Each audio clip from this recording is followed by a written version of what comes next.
Idukki ശാന്തൻപാറയിലെ party ഓഫീസിന് collector NOC നിഷേധിച്ചതിനെതിരെ ഹൈക്കോടതിയെ സമീപിക്കാൻ CPIM നിയമപരമായും രാഷ്ട്രീയമായും നേരിടുമെന്ന് ജില്ലാ സെക്രട്ടറി CV വർഗീസ് പറഞ്ഞു. ഗാർഹികേതര ആവശ്യത്തിനുള്ള നിർമ്മാണം അനുവദിക്കാനാകില്ലെന്ന് ചൂണ്ടിക്കാട്ടിയാണ് കലക്ടർ കെട്ടിടത്തിനുള്ള അനുമതി നിഷേധിച്ചത്. ഇടുക്കി ശാന്തൻപാറയിൽ സംസ്ഥാന പാതയോരത്ത് CPIM നിർമ്മിക്കുന്ന പാർട്ടി ഓഫീസിന് ഹൈക്കോടതിയുടെ നിർദ്ദേശത്തെ തുടർന്നാണ് NOCക്ക് അപേക്ഷ സമർപ്പിച്ചത്. എന്നാൽ ഗാർഹികേതര ആവശ്യത്തിനുള്ള നിർമ്മാണ പ്രവർത്തനമാണ് നടത്തുന്നതെന്ന റവന്യൂ വകുപ്പ് കണ്ടെത്തിയതിന്റെ അടിസ്ഥാനത്തിൽ ജില്ലാ കളക്ടർ NOCക്ക് അനുമതി നിഷേധിച്ചു.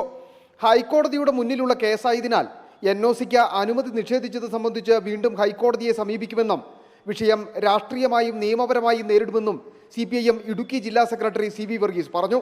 ആ നിലപാടിനനുസൃതമായൊരു നിലപാടിനപ്പുറമായി ഞങ്ങളെ സംബന്ധിച്ചൊന്നും യാതൊന്നും ബാധിക്കുന്ന കാര്യമല്ല. കോടതിയിലെ ഹൈക്കോടതിയുടെ മുമ്പാകെ നിൽക്കുന്ന പ്രശ്നമാണ്.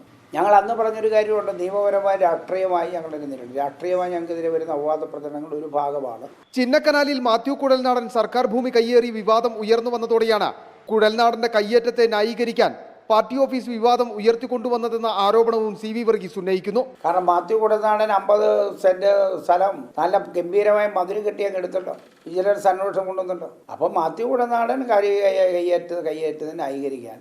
അതേസമയം റവന്യൂ വകുപ്പിന്റെ വിശദമായ പരിശോധനയിൽ പട്ടയമില്ലാത്ത സ്ഥലവും റോഡ് പുറമ്പോക്കും കയ്യേറിയാണ് പാർട്ടി ഓഫീസിന്റെ നിർമ്മാണ പ്രവർത്തനം നടക്കുന്നതെന്ന കണ്ടെത്തൽ തള്ളുകയാണ് CPIM. ജില്ലയിൽ CPIM ഓഫീസ് മാത്രമല്ല, നിരവധി നിർമ്മാണങ്ങൾ ഇപ്പോൾ നിയമവിരുദ്ധമാണ്. ഭൂനിയമ ഭേദഗതി നിലവിൽ വരുന്നതോടെ ഈ പ്രശ്നങ്ങൾക്ക് പരിഹാരമാകുമെന്നും CV വർഗീസ് വ്യക്തമാക്കി. Reporter Sandeep Rajakkad, in reporter, Idukki.